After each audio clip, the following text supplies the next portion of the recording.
Imaginez la scène. Vous vivez la vie de vos rêves, un mariage de 45 ans, des enfants élevés, des petits-enfants, la maison parfaite dans les montagnes d'Annecy. Soudain, la terre s'ouvre sous vos pieds. Vous découvrez que l'amour de votre vie, le père de vos enfants, vous trompe. Et le choc est encore plus grand. L'amante est votre propre tante, la sœur de votre mère, celle que vous avez accueillie et aimée comme une sœur. La trahison avec une femme plus jeune fait déjà mal, mais avec votre propre famille, ce n'est pas seulement une trahison, c'est un inceste qui détruit l'âme.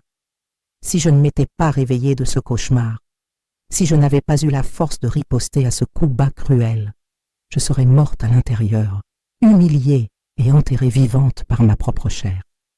Je ne serais pas ici à vous parler maintenant. Je serais réduite en poussière, ma vie en ruine. La douleur m'a transformée. Elle m'a poussée à aller au-delà, à chercher une vengeance que personne n'aurait jamais imaginée. Et ce que j'ai fait après avoir découvert cette abomination a choqué non seulement Annecy, mais la France entière. Car quand une femme est trahie et décide de se relever, il n'y a pas de limite à ce qu'elle est capable de faire pour prendre sa revanche. Si cette histoire vous a déjà hérissé les poils et que vous voulez savoir comment une femme réagit à une trahison aussi ignoble, laissez votre like maintenant. Et dites-moi dans les commentaires de quelle région de France regardez-vous cette histoire. Je veux savoir jusqu'où cette chaîne de résilience peut aller. Avez-vous déjà été trahi? Vous méfiez-vous de quelqu'un de votre propre famille? Racontez-nous dans les commentaires. Car après avoir entendu tout ce que j'ai vécu, vous comprendrez que la trahison peut venir du lieu le plus impensable, et la douleur peut vous mener sur des chemins qui semblent fous, mais qui sont la seule issue pour votre salut. Et partagez cette vidéo avec tous ceux que vous connaissez. Car la violence familiale, la trahison et l'inceste peuvent détruire des vies. Et tout le monde doit être vigilant aux signes, avant qu'il ne soit trop tard, et que votre famille ne fasse la une des journaux. Je m'appelle Colette Dubois, j'ai 68 ans, née et élevée ici à Annecy, la ville lacustre des Alpes françaises. J'ai passé 45 ans de ma vie mariée à Pierre. Ensemble, nous avons construit une belle famille, 2 enfants adultes, Sophie et Thomas, et 3 petits-enfants qui sont la lumière de mes yeux. Notre vie semblait tout droit sortie d'un conte de fées, une maison parfaite avec vue sur les montagnes, où je cultivais mes précieuses orchidées, ma passion. Pierre, mon mari, était, ou du moins je croyais qu'il l'était, l'homme de mes rêves. Compagnon, travailleur, le pilier de notre famille.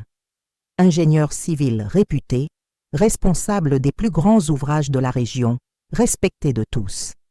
Notre maison, chaque brique construite avec soin, était mon sanctuaire, mon refuge particulier. Et Hélène, ma tante, la sœur de ma mère, quelques années seulement plus jeune que moi. Elle a toujours été la rebelle de la famille, celle qui posait problème, mais je l'ai toujours soutenue. Après son divorce, elle a déménagé dans une maison modeste près d'ici, et c'est moi qui l'ai aidée à se reconstruire, à retrouver un sens à sa vie. Je l'ai soutenue financièrement, je lui ai donné toute l'affection et l'épaule amie dont elle avait besoin.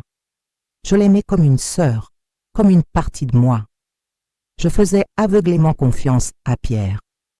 Il était mon roc, mon meilleur ami, mon confident. Et Hélène, elle était ma conseillère, à qui j'ouvrais mon cœur sur les problèmes de mon mariage, mes insécurités, mes rêves les plus intimes. Je n'ai jamais imaginé que derrière tant de gentillesse et de loyauté se cachait un plan diabolique, une trahison avec ma propre tante, avec ma propre famille. Jamais en 1 million d'années je n'aurais pu prévoir que les 2 personnes en qui je faisais le plus confiance seraient capables de me poignarder dans le dos d'une manière si cruelle. Que la proximité et l'affection que j'appréciais tant n'étaient qu'une façade pour un secret dévastateur, un inceste qui détruirait les fondations de ma famille et ma propre santé mentale. Mais vous allez voir maintenant comment un mariage qui semblait inébranlable et les liens familiaux les plus sacrés peuvent se transformer en une scène de trahison, d'inceste et une vengeance si choquante que la ville entière ne l'oubliera jamais. Préparez-vous à découvrir comment la confiance d'une épouse et d'une nièce peut nous aveugler sur la véritable nature de ceux que nous accueillons chez nous et dans notre cœur. Croyez-vous qu'un mari puisse tromper sa femme avec sa propre tante, la sœur de sa mère, et que la tante puisse trahir sa propre nièce, qui l'a accueillie et aidée, que le sang et l'amour d'une famille ne garantissent le caractère de personne?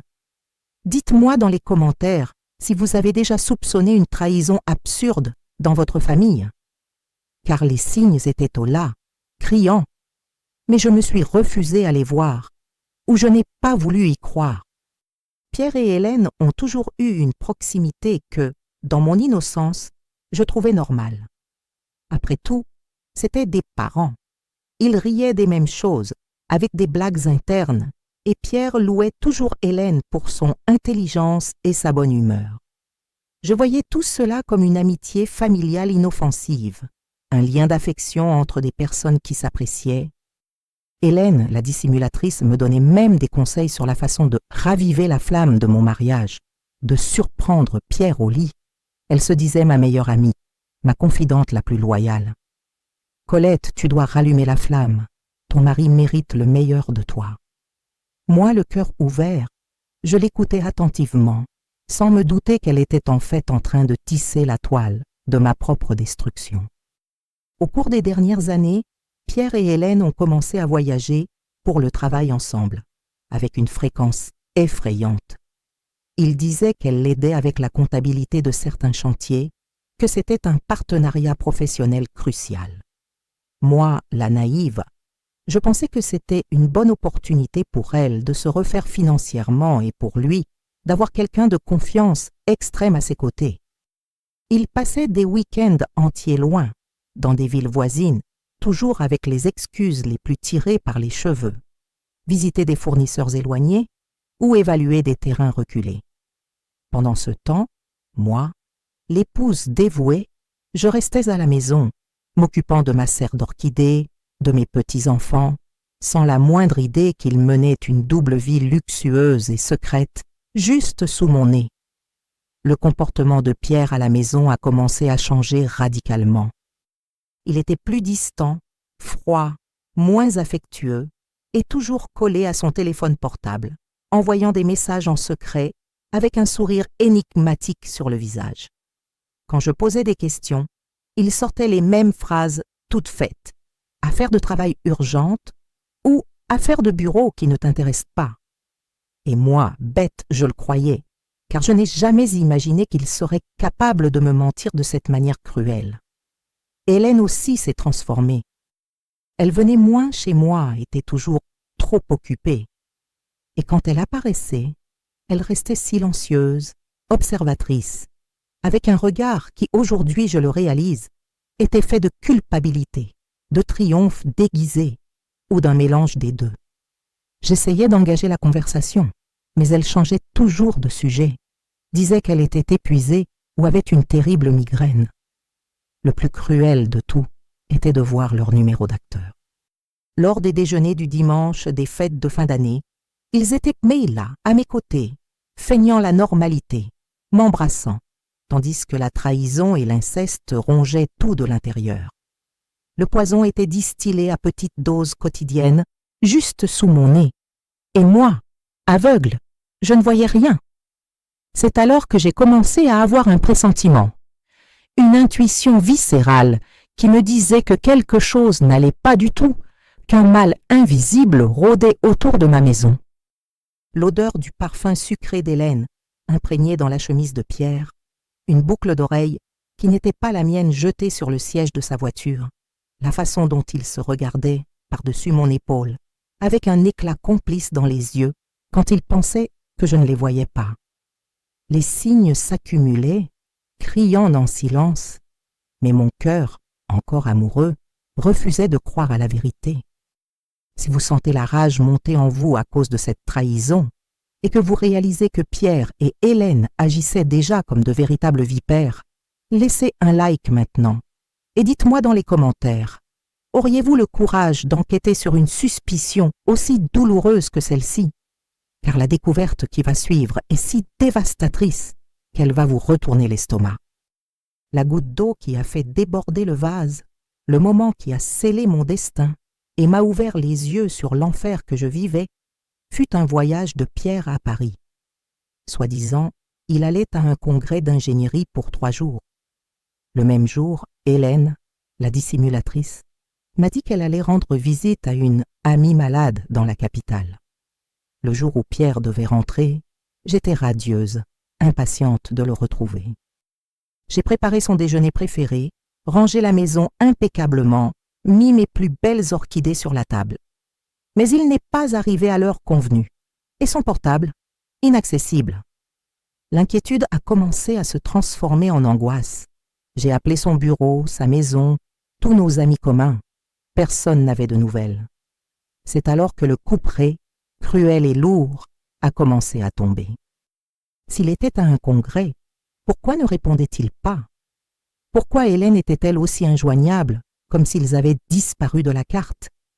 Mon intuition, cette voix que je m'obstinais à ignorer, a crié plus fort que jamais. J'ai pris ma voiture, le cœur battant la chamade, et je suis allé à la gare routière. Rien. Je suis allé à l'aéroport. Désert. Ma poitrine se serrait comme dans un étau. Je savais que quelque chose n'allait pas du tout, bien au-delà d'un simple retard de vol.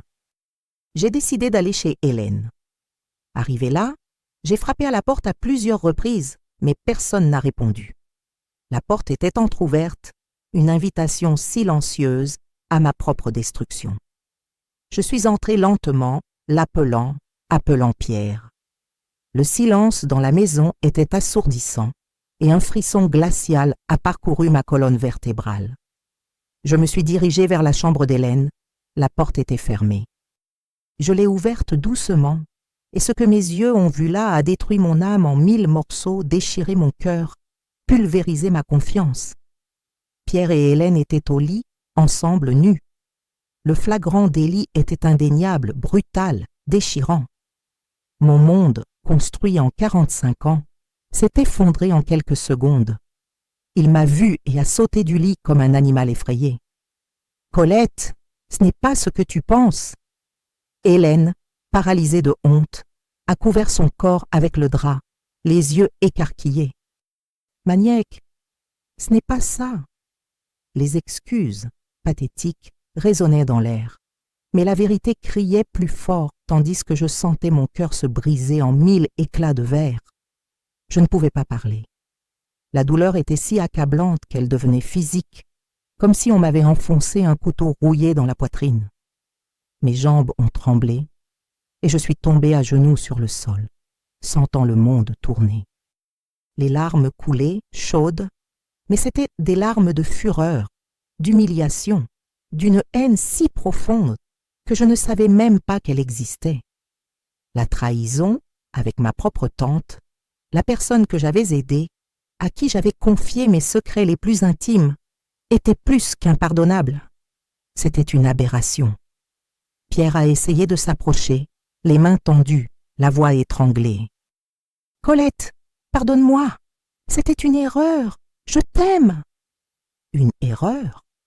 Une trahison de plusieurs années, méticuleusement cachée, avec ma propre tante, était une erreur. L'amour qu'il jurait me porter était une farce, un mensonge éhonté, construit sur des montagnes de dégoût et de cynisme. Je me suis relevée en titubant. J'ai pris une lourde statuette qui était sur la commode et je l'ai jetée sur Pierre avec toute la force qui me restait. « Monstre, je te hais! Je te hais !» Il l'a évité de justesse. Hélène s'est recroquevillée de peur, tremblant au lit. La maison, autrefois théâtre de ma souffrance silencieuse, allait maintenant être le théâtre de ma fureur, de ma révolte, de mon cri de douleur et d'indignation. Vous voulez savoir ce que j'ai fait après avoir vu cette scène horrible, après avoir senti mon âme déchirée? Comment une femme trahie réagit-elle à un coup de poignard dans le dos aussi cruel, aussi sale, aussi incestueux? Je vais vous le dire, mais avant, dites-moi dans les commentaires, Comment auriez-vous réagi à une telle trahison? Laissez-moi votre avis, car mon revirement a été quelque chose que je n'attendais même pas moi-même. Je suis sortie de chez Hélène en état de choc, l'esprit en lambeaux. J'ai pris ma voiture et j'ai conduit sans but dans les rues d'Annecy, sans savoir où j'allais. Les images se répétaient sans cesse dans ma tête, comme un film d'horreur. Pierre et Hélène, ensemble, au lit. La trahison, l'hypocrisie, l'inceste. Je ressentais un dégoût profond, une rage qui me brûlait de l'intérieur et une douleur insupportable qui semblait déchirer ma chair. Ma vie, mon mariage, ma famille, tout s'est effondré en un instant et parti en fumée. Je suis rentrée chez moi, suis entrée sans parler à personne, sans regarder autour de moi, et je me suis enfermée dans ma chambre. Mes enfants, Sophie et Thomas, frappaient frénétiquement à la porte, inquiets, leur voix étouffée par ma douleur. « Maman, qu'est-ce qui s'est passé? Où étais-tu » Mais je ne pouvais pas répondre. La douleur était si grande, si accablante, qu'elle me paralysait, me suffoquait. J'ai passé la nuit blanche, dans un tourment sans fin, pleurant convulsivement, criant en silence, jusqu'à ce que ma gorge me fasse mal. Comment Pierre a-t-il pu faire ça? Comment Hélène, ma tante, ma meilleure amie, a-t-elle pu être si cruelle, si dissimulatrice, si sans scrupules? Je ne méritais pas ça. J'ai toujours été une bonne épouse, une bonne nièce, une personne honnête et dévouée. Le lendemain, Pierre a essayé de m'appeler sans relâche. Le téléphone n'arrêtait pas de sonner, on aurait dit qu'il allait exploser. Des messages textes, des audios interminables implorant le pardon, pleurant et se victimisant. « Colette, donne-moi une chance, j'ai été faible, je t'aime !» Mais je ne voulais pas entendre sa voix, qui me causait maintenant des nausées, du dégoût. C'était la voix d'un traître, d'un menteur. Hélène a aussi essayé, avec des messages pathétiques. « Maniaque, pardonne-moi. J'ai été idiote. J'étais confuse. » Confuse? Avec mon mari? Son excuse était aussi ridicule et offensante que celle de Pierre. Ce qu'ils ont fait était impardonnable, inoubliable, la marque d'une trahison qui m'a déchiré de l'intérieur. J'ai pris mon courage à deux mains et j'ai décidé de parler à mes enfants, Sophie et Thomas. Ce fut la partie la plus difficile, le moment le plus douloureux. Votre père et votre tante Hélène me trompaient. Ils ont été choqués, incrédules, incapables de digérer l'information. « Maman, tu es sûre? Papa ne nous ferait jamais ça. » Mais j'avais les preuves vivantes dans mon esprit, la scène gravée sur ma rétine, la douleur pulsant dans ma poitrine. J'ai tout raconté, en détails choquants, la scène de la découverte, leurs réactions, leurs mensonges éhontés.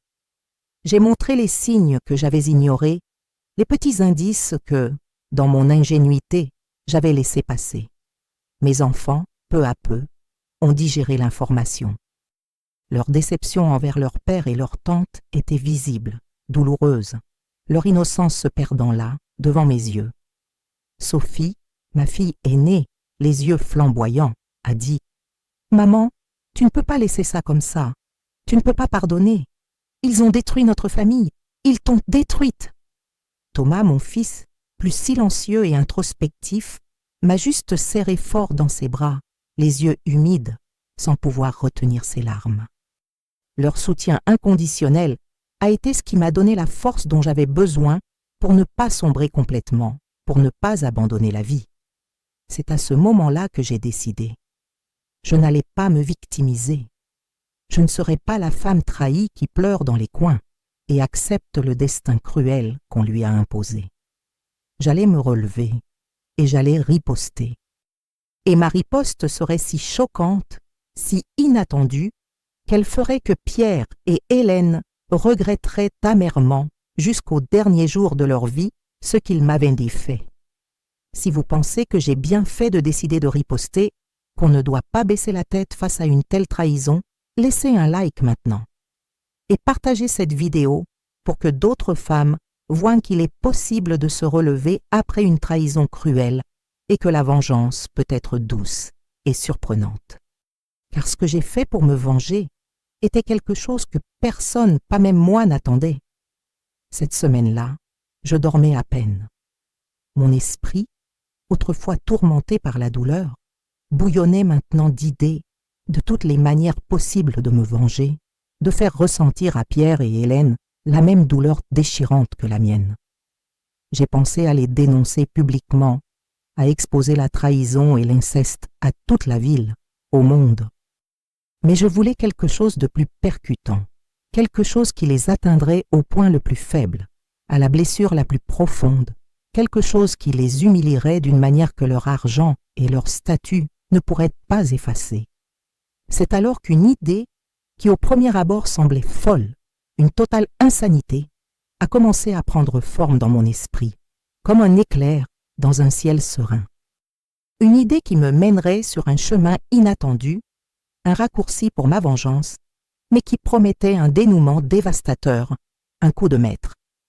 J'avais un frère de ma mère, mon oncle Antoine. Il était veuf depuis des années, vivait isolé dans une petite propriété rurale aux alentours d'Annecy, s'occupant de son bétail et de son potager, dans sa vie simple et paisible. Il était le pôle opposé de Pierre, simple, calme, gentil, un homme au cœur pur et de peu de mots, un véritable bon samaritain.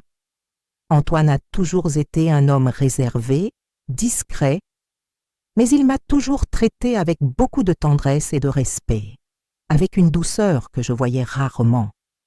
Je lui rendais visite de temps en temps, j'apportais des gâteaux faits maison, et nous parlions de la vie simple à la campagne, des plantes, des animaux. Il était un havre de paix au milieu du chaos de ma vie, une oasis de tranquillité dans mon désert de douleur. L'idée qui m'est venue fut, et si je me rapprochais d'Antoine, non pas de manière futile, mais pour créer une situation qui atteindrait Pierre et Hélène d'une manière si inattendue, si accablante, qu'ils ne l'imagineraient jamais, jamais. Qui les ferait avaler leur propre venin?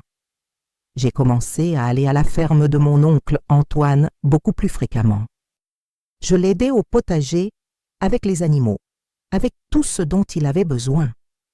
Nous parlions pendant des heures de tout et de rien. Il m'écoutait avec une attention sincère, avec un regard qui transmettait la paix, et je ressentais une tranquillité que je n'avais pas ressentie depuis longtemps, peut-être jamais. Sa présence apaisait mon âme, me ramenait à la vie. Lors d'une de ces visites, Antoine, de sa voix douce et accueillante, aperçut ma douleur la plus profonde et a dit « Colette, tu sembles plus triste que d'habitude. Il s'est passé quelque chose qui te trouble ?» Moi, sans pouvoir retenir mes larmes, j'ai déversé toute ma douleur, toute l'histoire sordide de la trahison de Pierre avec Hélène, l'inceste, l'humiliation. Il m'a écouté en silence, avec un regard de compassion si pur qu'il m'a fait pleurer encore plus. Quand j'ai fini de raconter l'horreur, il a juste tenu ma main et a dit « Je suis désolé, ma chère, tu ne méritais pas ça. Pierre et Hélène ont commis une grave erreur, une grande abomination. » Son soutien, si simple et sincère, a été un baume pour mon âme blessée, une lumière dans l'obscurité. À partir de ce jour, notre relation s'est approfondie de manière inattendue. Il m'a embrassée, m'a consolée par des mots et des gestes, m'a donné l'affection dont j'avais besoin. Et, soudain, au milieu de la douleur, une connexion inattendue, une tendresse différente, une attraction subtile et indéniable a commencé à surgir entre nous. C'était une flamme qui s'allumait doucement au milieu des cendres de ma vie dévastée. Une nuit, après un dîner simple à la ferme, assis sur la véranda, sous le clair de lune argentée, Antoine m'a embrassé. Un baiser doux, tendre, plein de respect, qui m'a fait me sentir à nouveau aimé et désiré, quelque chose que Pierre m'avait volé sans pitié. J'ai répondu dans un mélange de surprise, d'abandon et d'une nouvelle espérance. Et ce baiser, si pur et vrai, a été l'élément déclencheur d'un revirement que personne pas même moi n'attendais. C'était le début de ma renaissance et de ma douce vengeance. L'intimité entre nous a grandi naturellement, organiquement. J'étais en manque d'affection, de vraie tendresse, d'un câlin sincère. Et c'était un homme bon, un homme vrai, qui me valorisait pour ce que j'étais. Ce n'était pas planifié, ce n'était pas un calcul froid, c'était le résultat de ma fragilité, de sa bonté, et d'une connexion qui s'était formée au plus profond de mon âme. Et c'est dans cette nouvelle relation, dans cet amour qui s'épanouissait, que ma grande vengeance a commencé à se dessiner, silencieuse et implacable. Un mois après ce baiser et l'intimité qui a suivi, j'ai commencé à ressentir des symptômes étranges, nausées matinales, vertiges inexplicables et une fatigue accablante qui n'était pas normale pour mon âge. À 68 ans, ma première réaction a été de penser que c'était juste le stress post-traumatique de la trahison, ou peut-être un problème de santé lié à mon âge avancé. Mais les symptômes ont continué et se sont intensifiés chaque jour. Mes règles, déjà irrégulières en raison de l'âge, ont encore plus tardé. Mon esprit, qui était tellement concentré sur la vengeance et la reconstruction, a commencé à s'inquiéter de quelque chose qui semblait complètement impossible pour une femme de mon âge, quelque chose qui défiait toutes les lois de la nature. Avec peur, mais aussi avec une pointe d'espoir, une lumière au bout du tunnel, j'ai fait un test de grossesse à domicile, en secret. Le résultat est apparu, clair et incontestable, positif à 68 ans. J'ai ressenti un mélange accablant de choc, de joie incontrôlable et d'un immense désespoir. J'étais enceinte de mon oncle Antoine. C'était surréaliste, incroyable, un miracle déguisé en scandale. La nouvelle de ma grossesse fut un séisme encore plus fort que la découverte de la trahison. Moi, une grand-mère expérimentée, encore mariée, du moins sur le papier, enceinte de mon propre oncle. La société conservatrice d'Annecy, ma famille, comment allait-il réagir à une telle bombe? C'était un scandale si grandiose, si épique, que l'inceste de Pierre et Hélène paraîtrait une chamaillerie d'enfants. J'ai immédiatement parlé à mon oncle Antoine. Il fut choqué, bien sûr, mais la surprise laissa rapidement place à une joie sincère. « Colette, c'est un miracle! Nous allons avoir notre enfant! Je vais être père !» Sa réaction apaisa mon âme, apporta la paix à mon cœur tourmenté. Il m'a serré fort dans ses bras, m'a dit qu'il me soutiendrait en tout, que nous serions une famille, peu importe ce que les autres diraient, que nous affronterions le monde ensemble. Mais mon esprit, qui ne cessait jamais de travailler, était déjà en train d'échafauder la vengeance finale, le coup de maître. Si la trahison de Pierre et Hélène avait été un scandale qui avait secoué Annecy, ma grossesse serait un tremblement de terre qui les frapperait de manière encore plus dévastatrice, qui les ferait plier sous la honte. Je ne serais pas la victime qui se lamente. Je serais l'architecte de mon propre revirement, la maîtresse d'une symphonie de dépassement de soi et de vengeance. Je savais que Pierre, un homme obsédé par son image, ses possessions et son statut social, serait sous le choc d'apprendre que son ex-épouse, une femme de près de 70 ans, était enceinte de son propre oncle. La société d'Annecy, si conservatrice et puritaine, en parlerait pendant des années, ricanerait sans cesse. La honte serait écrasante, humiliante pour lui et pour Hélène, qui seraient engloutis par leur propre venin. Ce qui s'est passé quand j'ai révélé à Pierre ma grossesse, sa réaction hystérique, les conséquences pour la famille et pour la ville, vous allez le savoir ensuite. Si vous êtes arrivé jusqu'ici, ressentant l'émotion de cette histoire, laissez ce like pour me donner la force de continuer et m'aider à partager mon parcours et partager cette vidéo avec le plus grand nombre de personnes possible. Parce que la vie réserve des détours que personne n'attend et la vengeance, parfois, est un plat qui se mange froid et d'une manière si inattendue qu'elle devient une légende. Vous avez vu ma grossesse inattendue à 68 ans et vous vous demandez sûrement comment Pierre, mon mari traître, a-t-il réagi à cette bombe? Et que s'est-il passé quand la nouvelle s'est répandue dans Annecy, Cette ville si conservatrice, qu'ai-je révélé sur leur trahison au tribunal? Car mon revirement n'était pas seulement une vengeance, ce fut un scandale qui a choqué tout le monde et a changé ma vie pour toujours. Pierre pensait que je me recroquevillerais de honte, que je disparaîtrais. Mais quand est venu le moment de le confronter à ma vérité, quand j'ai montré que la vie donne des tours inattendus, c'est là qu'il a compris qu'on ne plaisante pas avec une femme trahie qui refuse d'être une victime. Si vous voulez savoir comment une femme trahie se relève et se venge de manière épique, laissez votre like maintenant, car ce qui suit va vous choquer. Et partagez pour que d'autres personnes voient jusqu'où peut aller le revirement d'une vie.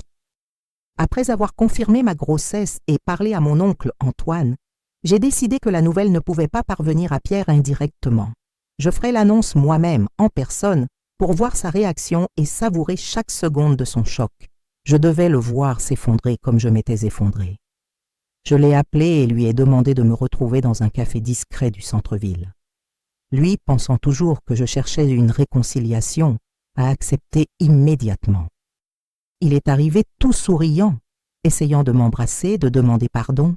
« Colette, mon amour, parlons, s'il te plaît, pardonne-moi. » Je l'ai regardé droit dans les yeux et j'ai dit « Pierre, je ne suis pas venu parler de pardon.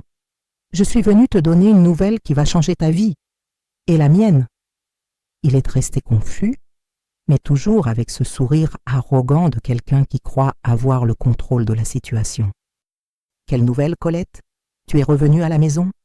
Tu me pardonnes vraiment ?» Il semblait plein d'espoir. C'est alors que j'ai respiré profondément et lâché la bombe. « Pierre, je suis enceinte. Tu vas avoir un frère. » Son sourire s'est figé. Son visage est devenu pâle, sans couleur.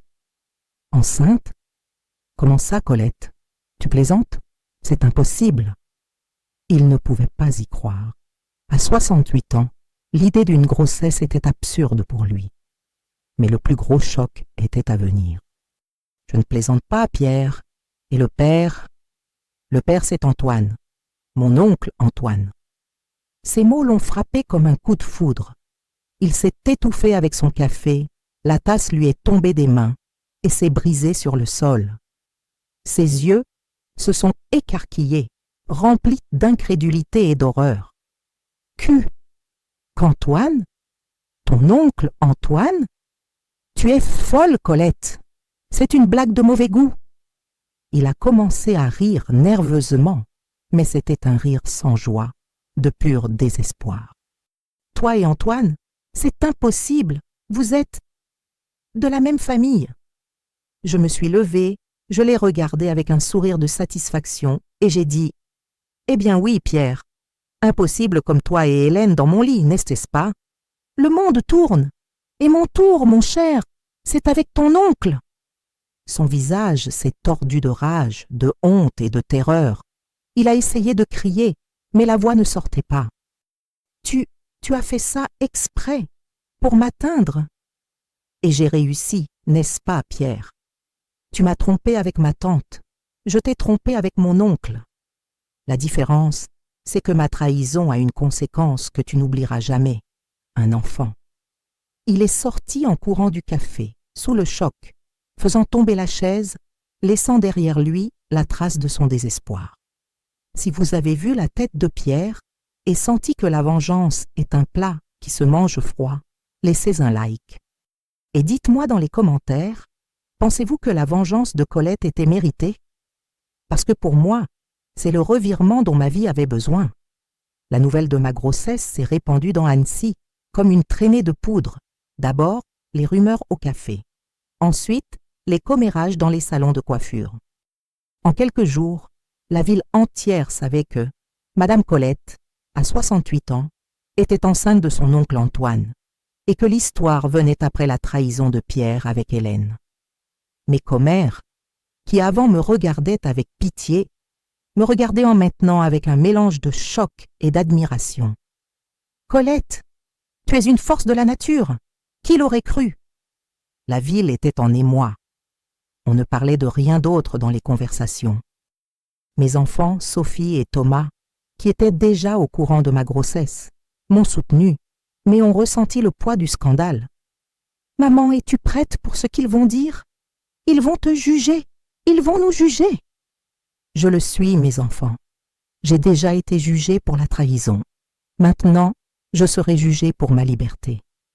La famille de Pierre, qui me consolait auparavant de la trahison de leur fils, me regardait maintenant avec horreur. Sa mère, Madame Amélie, m'a appelée furieuse. « Colette, qu'as-tu fait? Tu es devenue folle! Tu as déshonoré notre famille! »« Déshonoré, Madame Amélie? Votre fils m'a déshonorée avec ma propre tante. Je ne fais que vivre ma vie. Et mon fils aura un père qui m'aime vraiment. » Elle a raccroché au nez, choquée. Leur hypocrisie était palpable. Et Hélène, ma tante complice de Pierre, a été sous le choc. Elle a essayé de m'appeler, m'a envoyé des messages. « Maniaque, tu ne peux pas faire ça. C'est absurde. On peut en parler et arranger les choses. » Elle était désespérée, goûtant à son propre poison. Les voisins de la ferme d'Antoine, qui auparavant ne le voyaient que comme le tonton de la campagne, le traitaient maintenant avec respect et curiosité. « Monsieur Antoine, félicitations, quel courage !» Lui, dans sa simplicité, se contentait de sourire. Sa vie, qui était isolée, est devenue la nouvelle de la ville. La grossesse d'une femme de près de 70 ans dans une petite ville conservatrice était déjà un scandale. La grossesse de son propre oncle, après une trahison avec la tante, était un scénario de feuilleton qui se déroulait dans la vie réelle. Moi, la victime, je suis devenue la protagoniste d'un revirement épique. J'ai commencé à apparaître dans la rue la tête haute, avec un éclat différent dans les yeux. Mon ventre qui commençait à apparaître était mon trophée, mon symbole de renaissance. Je ne me cachais pas, je m'exhibais. Et cela irritait encore plus Pierre et Hélène. Pouvez-vous imaginer le choc d'une ville entière face à une telle histoire, qu'une grossesse puisse devenir la plus grande arme de vengeance? Dites-moi dans les commentaires comment vous réagiriez si votre voisine de 68 ans apparaissait enceinte de son oncle. Si vous êtes choqué par ce revirement, laissez un like pour me donner de la force. Et partagez pour que d'autres personnes voient que la vie peut surprendre et que la victime ne perd pas toujours à la fin. Pierre, après avoir quitté le café sous le choc, a commencé à désespérer. Il a tout tenté pour me discréditer. Il a répandu des rumeurs selon lesquelles j'étais démente, que la grossesse était une farce, que j'étais devenue folle à cause de la trahison. Il a essayé de me faire interner, m'a traité de folle sénile auprès des médecins de la ville. Ma femme invente une grossesse, elle n'est pas bien dans sa tête. Mais les médecins, après m'avoir examinée, ont confirmé la grossesse. Le certificat médical a été son plus grand coup de massue. Pierre a également tenté de faire valoir qu'un enfant de 68 ans représentait un risque pour l'enfant, que je n'étais pas en mesure d'être à nouveau mère. Mais les examens médicaux, accompagnés par mon oncle Antoine, montraient que la grossesse, bien que à risque, était viable. Il a essayé de soudoyer mon oncle Antoine. « Antoine, je te donne tout ce que tu veux pour que tu disparaisses avec cette femme et cet enfant. » Antoine a ri au nez. « Pierre, ce que tu n'as pas, l'argent ne l'achète pas, le caractère et l'amour. » Pierre a aussi tenté de se rapprocher de nos enfants, Sophie et Thomas, pour qu'ils me convainquent d'abandonner la grossesse et la vengeance. Votre père est déprimé, il veut votre pardon. Votre mère est folle.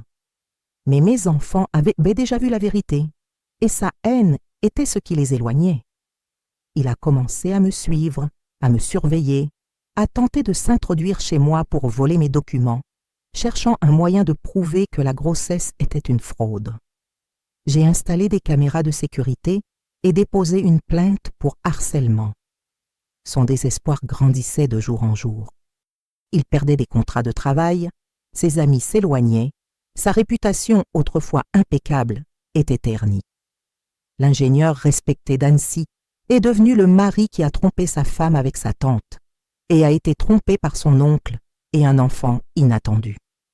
Hélène, quant à elle, a tenté de fuir la ville, mais les ragots l'ont suivie. Personne ne la recevait plus nulle part. Elle était la tante qui a couché avec le mari de sa nièce et a vu sa nièce tomber enceinte du frère de sa mère. Son scandale était également colossal. La société d'Annecy, si habituée à la discrétion, était sous le choc du drame familial qui se déroulait en ville. Et j'étais au centre de tout, la femme qui a renversé la vapeur d'une manière si inusitée et spectaculaire. Si vous comprenez que Pierre récoltait ce qu'il avait semé, laissez un like, car cette histoire va encore s'enflammer avec l'arrivée du bébé. Ma grossesse pour mon âge était à risque, mais mon oncle Antoine était à mes côtés à chaque consultation, à chaque examen. Il était le père dont j'avais besoin à ce moment-là, le compagnon qui me donnait la force d'aller de l'avant. Mes enfants, Sophie et Thomas, malgré le choc initial, m'ont soutenu inconditionnellement. Ils m'ont aidé à préparer la chambre, à acheter la layette.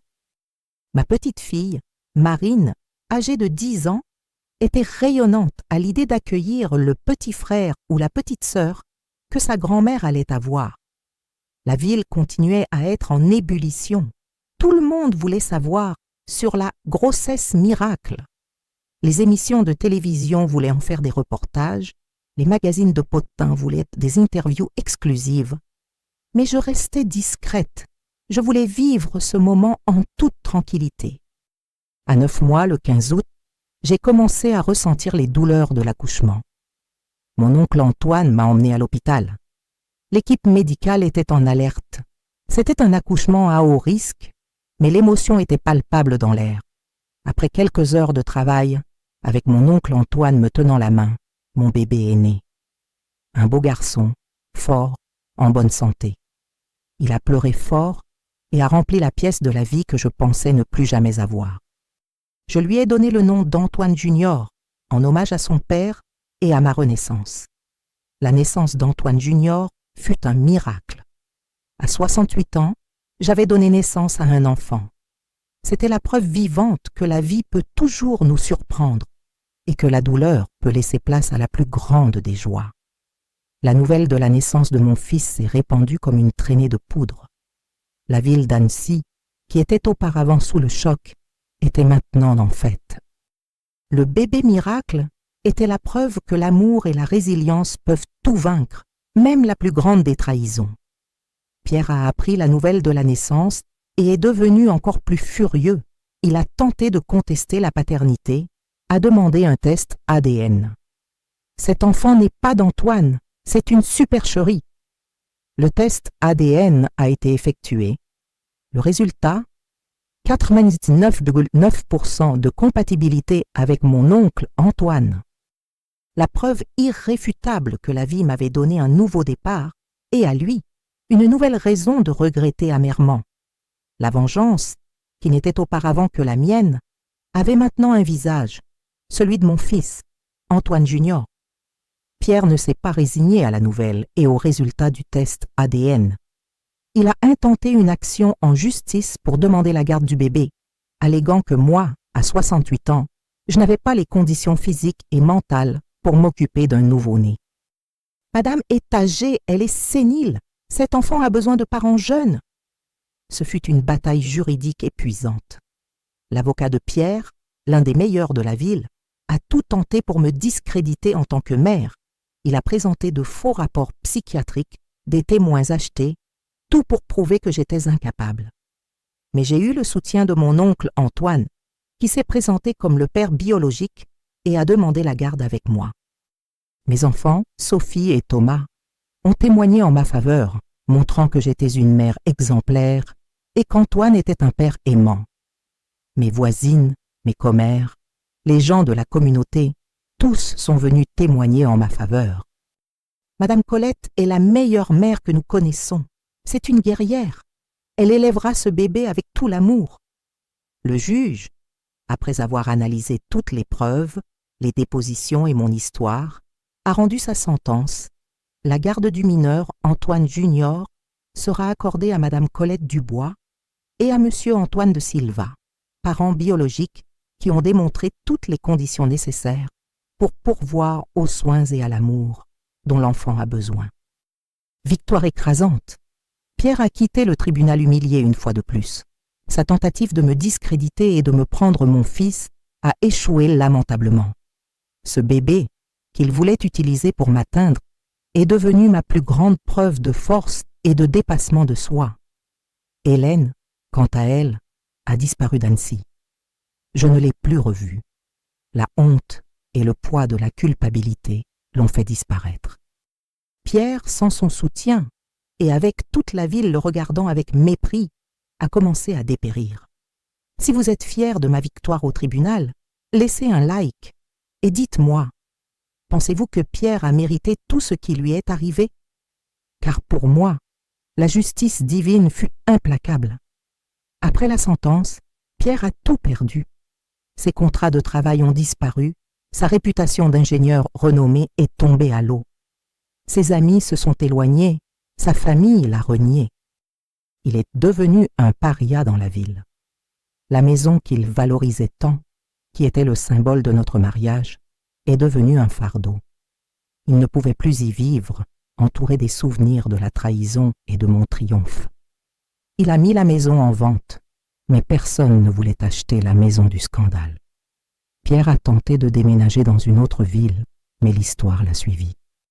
Partout où il allait, quelqu'un reconnaissait le mari de Colette, qui a trompé sa femme avec sa tante et a été remplacé par son oncle. L'ombre de ma vengeance le poursuivait partout. Des années plus tard, j'ai appris que Pierre était devenu un homme solitaire, amer, vivant de petits boulots et sans l'éclat d'autrefois. Sa vie, autrefois si pleine de statut et de succès, a été détruite par sa propre avidité et sa trahison. Il a récolté ce qu'il a semé et il l'a récolté en double. Quant à moi, avec Antoine et notre fils, Antoine Junior, nous avons reconstruit notre vie à la ferme. Loin des ragots de la ville, nous avons élevé notre fils avec beaucoup d'amour, entouré par la nature et la paix. Mon oncle, Antoine, si réservé, est devenu un père présent et un grand-père aimant pour mes autres petits-enfants. Mes enfants, Sophie et Thomas, me rendaient toujours visite, heureux de leur nouveau frère et de la nouvelle famille qui s'était formée. Ma petite fille Marine est devenue la meilleure amie d'Antoine Junior, s'occupant de lui comme une grande sœur. Antoine Junior a grandi en bonne santé, intelligent et avec beaucoup d'amour. Il était la preuve vivante que la vie, même après les plus grandes douleurs, peut nous offrir la plus grande des joies. Il était mon miracle, ma vengeance et mon futur. Mon histoire se termine ici, mais mon combat continue. Tant qu'il y aura trahison et manque de respect au nom de la famille, je serai là pour dire la vérité. Tant qu'il y aura une femme qui souffre en silence, je serai là pour l'orienter. Si cette histoire vous a touché, laissez un like, partagez, commentez. Votre action peut atteindre la bonne personne au bon moment. Elle peut sauver une vie ou inspirer un grand revirement. Vous avez vu Pierre désespéré de ma grossesse et de l'arrivée d'Antoine Junior. Mais, après tout ce qui s'est passé, quel fut son destin final? Et celui d'Hélène? Comment moi, Colette, ai-je construit mon bonheur définitif après tant de douleurs? Préparez-vous, car ce qui suit va choquer et diviser les opinions. La fin de cette histoire n'est pas celle que vous attendez. Et le rebondissement est plus audacieux que n'importe quel tribunal n'aurait pu l'imaginer. Pierre et Hélène pensaient que j'étais vaincu. Mais ma vengeance, ou plutôt ma rédemption, fut silencieuse, implacable, et se produisit de la manière la plus inattendue. Quand ils s'en sont rendus compte, il était trop tard. La situation a tourné, et c'est celui qui rit le dernier qui rit le mieux. Si vous voulez un dénouement qui sorte de l'ordinaire et vous fasse tout remettre en question, laissez un like maintenant, car ce que je vais révéler est plus surprenant que n'importe quelle sentence judiciaire. Et partagez pour provoquer cette bonne discussion avec vos amis et votre famille sur ce qu'est la justice vraiment. Après la naissance d'Antoine Junior et le résultat du test ADN, la pression à Annecy est devenue insupportable pour Pierre et Hélène. Hélène, ma tante, la complice de la trahison, fut la première à ne pas supporter. Elle est devenue une paria dans la ville. Les gens détournaient le regard quand ils la voyaient dans la rue. Personne ne la recevait plus nulle part. Le regard de mépris et les commérages silencieux la rendaient folle. Hélène a essayé de se cacher chez elle pendant un temps, mais la honte était plus forte qu'elle. Les murs semblaient chuchoter les commentaires médisants, les regards de condamnation de ceux qui connaissaient son implication avec le mari de sa propre nièce. Elle ne répondait plus au téléphone, ne sortait plus faire les courses, vivait isolée dans la petite maison que moi, ironiquement, je l'avais aidée à obtenir. Un matin, je me suis réveillée avec le bruit des voitures de police et des voisins agités dans la rue d'Hélène. J'ai couru là-bas. La porte de sa maison était ouverte, les lumières allumées, mais il n'y avait personne. Hélène avait disparu. Elle n'a laissé derrière elle que quelques vêtements, des photos et la clé sur la porte. Ce fut une disparition sans trace, sans adieu, comme si la terre l'avait engloutie. Je ne l'ai plus jamais revue, ni eu de ses nouvelles. La fuite d'Hélène fut un soulagement silencieux pour moi, mais pour Pierre, ce fut un coup dévastateur. Il avait perdu sa complice, son amante, la personne avec qui il partageait son secret.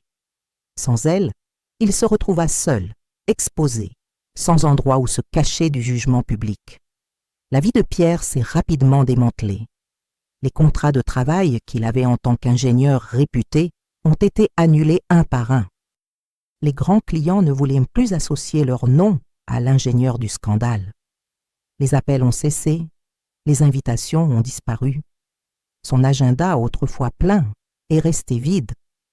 Les amis, qui avant le flattaient pour son statut et son argent, lui ont tourné le dos. Personne ne voulait être vu avec le mari qui a trompé sa femme avec sa tante et a eu sa femme enceinte de son oncle. Il a essayé de fréquenter les lieux qu'il avait l'habitude de fréquenter, mais il était toujours accueilli par des regards de mépris, des murmures et des rires étouffés. Il est devenu un fantôme dans sa propre ville. La maison, symbole de notre mariage, celle qu'il chérissait tant, est devenue un enfer pour lui. Chaque pièce, chaque objet lui rappelait mon visage, ma douleur et maintenant mon triomphe. Il a essayé de la vendre, mais personne ne voulait acheter la maison du scandale, un bien qui semblait maudit par la trahison et la honte. Si vous pensez que Pierre a mérité chaque parcelle de ce qui lui arrivait, laissez ce like maintenant. Et dites-moi dans les commentaires, voir la chute du traître est la meilleure partie de la vengeance, parce que son histoire n'est pas encore terminée. Avec Hélène disparue et Pierre en disgrâce, la vie à la ferme avec Antoine et Antoine Junior est devenue un paradis. Je me consacrais à mon bébé, à ma serre d'orchidées et à la paix que la campagne m'offrait. La douleur de la trahison diminuait à chaque sourire de mon fils, à chaque étreinte d'Antoine. J'étais heureuse, vraiment, pour la première fois depuis longtemps.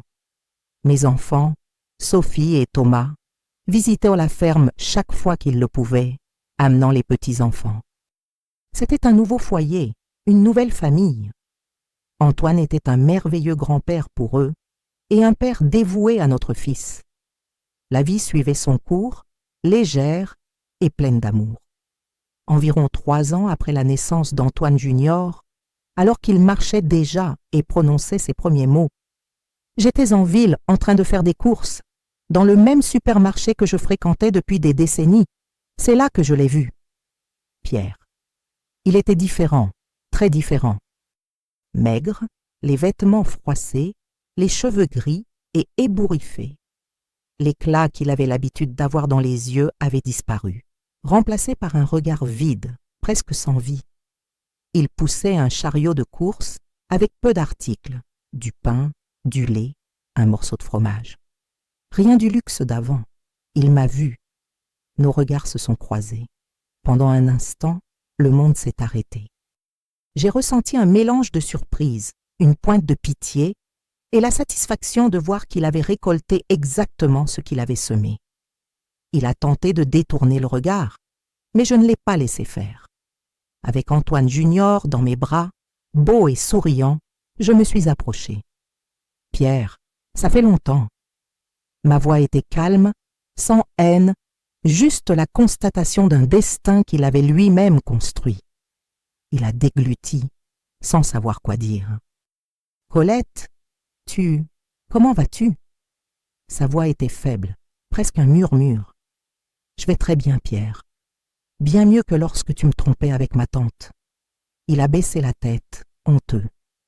Il a regardé Antoine Junior, qui dans mes bras a tendu sa petite main et a balbutié « Papa !» Ce n'était pas pour Pierre, c'était pour mon oncle Antoine, qui se tenait un peu derrière moi. Mais le mot a frappé Pierre comme un éclair. Son visage s'est tordu, la douleur visible dans chaque trait. « C'est le... » Il a tenté de demander des nouvelles de mon fils. « Oui, Pierre, c'est Antoine Junior, ton... neveu. » Le mot « neveu » l'a fait vaciller. « Il est beau, n'est-ce pas, tout le portrait d'Antoine ?» Le sourire d'Antoine Junior dans mes bras a semblé un coup fatal pour lui. Pierre a tenté de dire autre chose, mais les mots ne sortaient pas. Il regardait mon fils, moi, mon oncle Antoine qui s'approchait, et le désespoir a envahi son visage. Il s'est tourné brusquement, a laissé le chariot de course dans l'allée et est parti en courant du supermarché, sans regarder en arrière. Ce fut la dernière fois que je le vis. La dernière image d'un homme qui avait tout, a tout perdu, et fut obligé d'affronter sa propre ruine et mon bonheur, matérialisé par l'enfant que j'avais eu avec son oncle. La vengeance, pour moi, n'était plus de la haine, mais plutôt la saveur de ma liberté et de ma nouvelle vie. Vous pouvez imaginer la scène, la rencontre inattendue, le fils de la vengeance dans mes bras, le traître en ruine.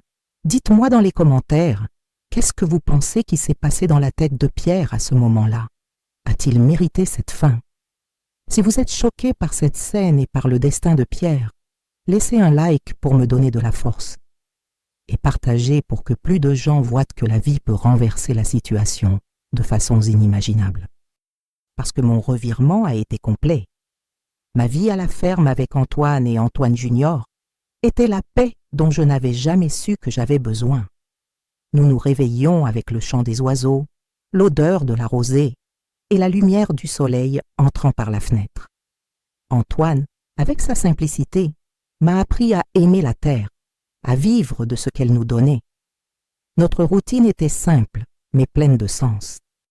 Nous nous occupions du potager, des animaux, passions les après-midi sur la véranda à regarder Antoine Junior courir dans la cour.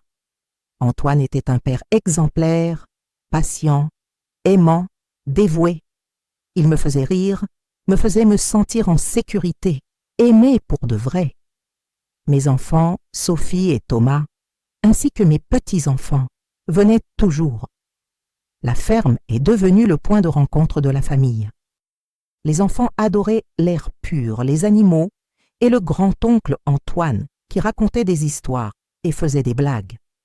La famille que Pierre avait tenté de détruire était plus unie et heureuse que jamais, mais d'une manière complètement nouvelle.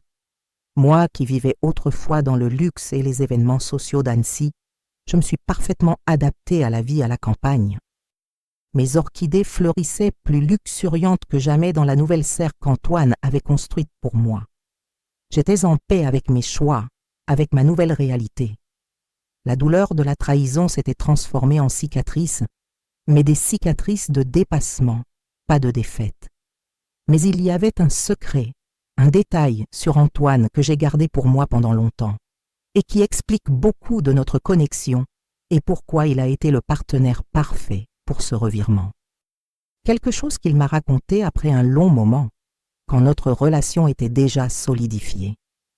Antoine m'a révélé que, des années avant que je n'épouse Pierre, il avait été éperdument amoureux de moi. Un amour platonique, non réciproque à l'époque, car je n'avais Dieu que pour Pierre. Il ne s'est jamais déclaré, ne m'a jamais rien dit, a gardé cet amour secret pendant des décennies. Il s'est marié, je me suis mariée, mais son sentiment pour moi n'est jamais mort. Il m'a dit « Colette, quand tu m'as cherchée après la trahison, j'ai senti que c'était un signe du destin. Je n'ai jamais cessé de t'aimer, même en silence. Te voir souffrir à cause de Pierre me faisait mal. Quand tu t'es ouverte à moi, j'ai su que c'était ma chance de te rendre vraiment heureuse. Cela m'a profondément touchée. Découvrir que l'homme qui m'avait accueilli, qui m'avait aimé vraiment et m'avait donné un fils, m'avait toujours aimé en secret, fut la dernière pièce de mon puzzle. Ce ne fut pas une vengeance calculée avec l'oncle. Ce fut un destin qui s'est accompli, un amour qui a fleuri des cendres d'une trahison. Si vous êtes ému par cette révélation sur l'amour secret d'Antoine, laissez un like. Car cette histoire est bien plus qu'une vengeance. C'est une histoire de bonheur trouvée là où on s'y attend le moins. Et partagée pour que plus de gens croient au destin et aux secondes chances. Pierre a continué sa chute. J'ai appris qu'il avait tenté de déménager dans d'autres villes, mais l'histoire de la trahison et de ma grossesse le suivait comme une ombre. Sa réputation était détruite. Son nom est devenu synonyme de scandale. Il n'a plus jamais réussi à se relever professionnellement. Il a vécu ces dernières années de manière solitaire et amère, hanté par les choix qu'il avait faits. Il n'a plus eu de famille, ni de vrais amis. Il a perdu tout ce qu'il valorisait, l'argent, le statut et l'illusion d'avoir une famille parfaite. La solitude fut sa plus grande punition, bien plus cruelle que n'importe quelle prison. Pierre est mort quelques années plus tard, de cause naturelle, mais seul. Il n'y a pas eu de veillée, ni d'adieu. Mes enfants y sont allés, par obligation, mais la rancœur était encore grande. Je n'y suis pas allé. Mon deuil pour lui avait déjà eu lieu il y a bien longtemps, le jour où j'ai découvert la trahison. Ma vengeance n'a pas été faite avec des avocats, des tribunaux ou des lois qui portaient mon nom. Ma vengeance a été mon bonheur.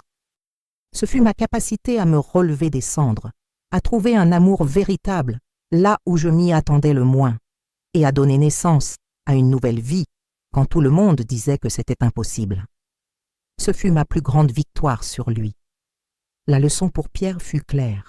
Il a tenté de détruire ma vie, mais en réalité, il a détruit la sienne. L'avidité et le manque de caractère l'ont mené à la ruine, tandis que ma capacité à me pardonner et à chercher un nouveau chemin m'a apporté la paix et le bonheur complet. Il pensait me voir dans la misère, mais il m'a vue enceinte, heureuse, aimée par un homme qui m'a toujours bien voulu. Il a voulu me voler ma famille, mais j'en ai construit une nouvelle, encore plus forte et vraie. Ce fut ma grande surprise pour lui. Mon bonheur, ma renaissance, fut sa condamnation finale. Et Hélène, sa disparition a toujours été un mystère. Personne à Annecy ne savait où elle était allée. Certains disaient qu'elle avait fui loin, recommencé ailleurs, d'autres qu'elle s'était complètement isolée, incapable de faire face à la honte. Mais il y a quelques années, j'ai reçu une lettre inattendue. C'était d'une amie d'enfance d'Hélène, qu'il avait trouvée par hasard dans une maison de retraite à la campagne, en Auvergne. Hélène était malade, affaiblie, et vivait dans un isolement total. Elle ne s'est plus jamais mariée, n'a plus jamais eu d'amis. La culpabilité et le remords l'ont consumée. La lettre disait qu'Hélène regrettait amèrement ce qu'elle avait fait, que la trahison la hantait tous les jours. Elle vivait une vie de solitude et de pénitence, sans paix. Elle n'a jamais eu le courage de me chercher ou de demander pardon, vivant dans son propre enfer personnel. Elle est morte à la maison de retraite seule, quelques années après Pierre. Sa vie fut le reflet de son choix. La trahison et le manque de caractère l'ont menée à une fin sans amour, sans famille, sans rédemption. Son destin fut la solitude et l'oubli. Ce ne fut pas ma vengeance, ce fut la conséquence de ses propres actions. Ce fut ma plus grande surprise. Je n'ai eu besoin ni de loi ni de juge. Pierre et Hélène ont été condamnés par leur propre vie, par leur choix. Leur dénouement fut le résultat du mal qu'ils avaient semé. Et moi, j'ai récolté le bien, j'ai récolté le bonheur et l'amour. C'est la vraie justice. Si vous pensez que ce dénouement était la justice divine en action, laissez un like maintenant. Et dites-moi dans les commentaires, que feriez-vous si c'était votre histoire? Est-ce une douce vengeance ou un tour du destin? Aujourd'hui, à 78 ans, avec mon fils Antoine Junior, déjà un jeune homme, je vous laisse mon message. Premièrement, la trahison est une douleur déchirante, mais ce n'est pas la fin de votre histoire. Vous avez le pouvoir de réécrire votre propre destin. Deuxièmement, la vengeance n'a pas toujours besoin d'être faite avec rage ou destruction. Parfois, la plus grande vengeance est votre propre bonheur, votre capacité à vous relever et à trouver la paix sur un nouveau chemin. C'est votre lumière qui éclipse l'obscurité de l'autre. Troisièmement, la famille est un pilier, mais tout le sang n'est pas loyal. Faites attention aux signes, faites confiance à votre intuition. Si quelque chose ne semble pas juste, ce n'est probablement pas le cas. Protégez-vous, même de ceux que vous attendez le moins. Quatrièmement, le véritable amour peut apparaître quand et où vous vous y attendez le moins. N'abandonnez jamais l'idée de trouver votre paix, votre bonheur, votre but. La vie est pleine de surprises, de miracles, si vous vous permettez de les vivre. Pierre et Hélène ont tenté de détruire ma vie, mais au final, ils se sont détruits. Moi, la supposée victime, je suis devenue l'architecte de mon propre bonheur, la preuve vivante qu'il est possible de renaître de ses cendres. Mon fils, Antoine Junior, est mon héritage, la preuve que la vie gagne toujours. Si cette histoire vous a touché, vous a inspiré, vous a fait réfléchir, laissez un like, partagez et commentez. Votre opinion est importante et cette histoire doit continuer à inspirer d'autres personnes à ne pas se rendre à la douleur, mais à chercher leur propre revirement. Vous avez vu la déroute de Pierre et Hélène et comment mon bonheur est devenu ma plus grande victoire. Mais maintenant, je veux raconter comment mon histoire, qui a commencé par une trahison cruelle, s'est transformée en un symbole de force pour tant de femmes. Comment je me suis relevée et le plus important, quel est mon message final pour vous qui m'écoutez et qui vivez peut-être un drame similaire? Je ne suis pas devenue un symbole en allant devant les tribunaux, mais en montrant que la vie donne toujours une seconde chance. Et cette leçon, que j'ai apprise dans la douleur, est mon héritage pour la France. Préparez-vous, car la conclusion de ce voyage va toucher votre âme. Si vous voulez savoir comment une tragédie peut devenir une inspiration pour des millions de personnes, laissez un like maintenant, parce que ce que je vais partager peut changer votre perspective sur la vie. Et partagez pour que ce message de dépassement de soi atteigne tous ceux qui ont besoin d'une lumière au bout du tunnel. Après tout ce que Pierre et Hélène m'ont fait et le dénouement que le destin leur a réservé, la ferme d'Antoine est devenue mon véritable sanctuaire. Là, loin des ragots d'Annecy, de ces murs qui chuchotèrent la trahison, j'ai trouvé la paix dont je ne savais même pas qu'elle existait. Antoine, mon oncle, mon mari, le père d'Antoine Junior, fut le roc qui me soutint. Sa simplicité, son calme, son amour sincère m'ont guéri. Il m'a appris à apprécier le lever du soleil à la campagne, l'odeur de la terre mouillée, la saveur des fruits que nous cultivions nous-mêmes. La vie simple est devenue ma plus grande richesse. Antoine Junior grandissait, fort et en bonne santé, un garçon joyeux, avec le sourire d'Antoine et mon tempérament décidé. Il était la preuve vivante que la vie trouve toujours un chemin vers la beauté, même après la plus grande des tempêtes. Prendre soin de lui était ma plus grande joie, ma thérapie quotidienne. Mes enfants, Sophie et Thomas, rendaient visite à la ferme fréquemment, amenant mes petits-enfants. La famille, qui semblait avoir été détruite, s'est unie encore plus, mais d'une manière différente, plus authentique. Antoine est devenu un grand-père et grand-oncle aimé, et notre maison est devenue le point de rencontre de tous, un refuge d'amour et de rire. Les cicatrices de la trahison existaient toujours, mais elles ne faisaient plus mal comme avant. Elles s'étaient transformées en souvenirs d'une bataille que j'avais gagnée, d'une douleur qui m'avait rendue plus forte. J'ai appris à pardonner, non pas pour eux, mais pour moi-même, pour me libérer du poids de la rancune et aller de l'avant. ma serre d'orchidées à la ferme, maintenant plus grande et plus colorée, était mon lieu de réflexion. Chaque fleur qui y naissait était un rappel de ma propre résilience. Moi, Colette, qui fut trahie et humiliée, je suis renaissée plus forte, plus heureuse, plus complète que jamais. À 78 ans, je me sentais plus vivante que durant toute ma jeunesse. Si vous sentez que la paix et la reconstruction de l'âme sont les plus grandes victoires, laissez un like maintenant. Et dites-moi dans les commentaires, que feriez-vous pour trouver la paix après une grande douleur? Parce que mon parcours de guérison a été inspirant. Malgré le fait de vivre isolé à la ferme, mon histoire ne s'est pas limitée à Annecy.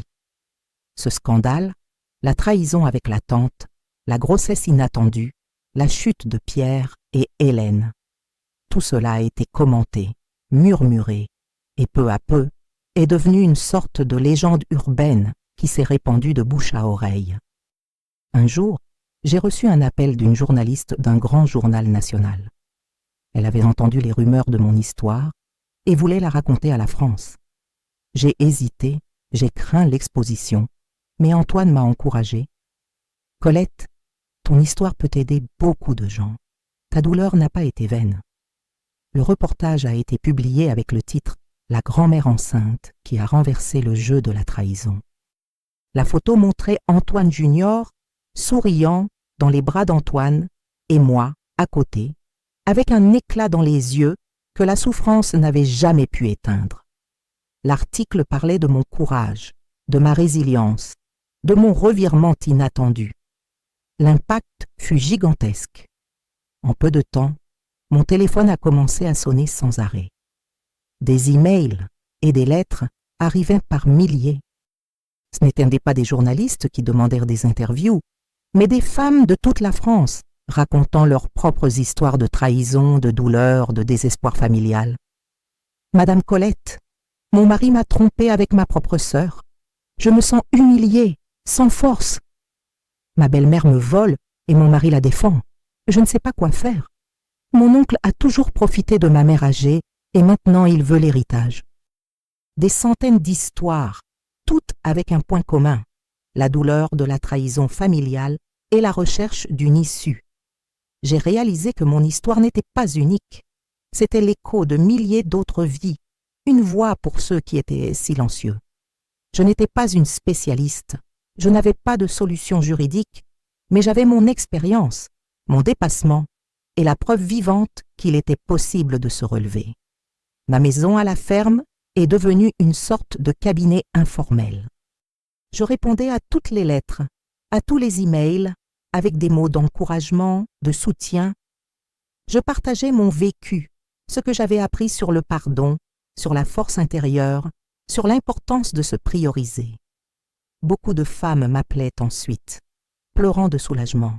« Madame Colette, votre histoire m'a donné du courage. » Une des lettres qui m'a le plus marquée venait d'une dame du sud de la France.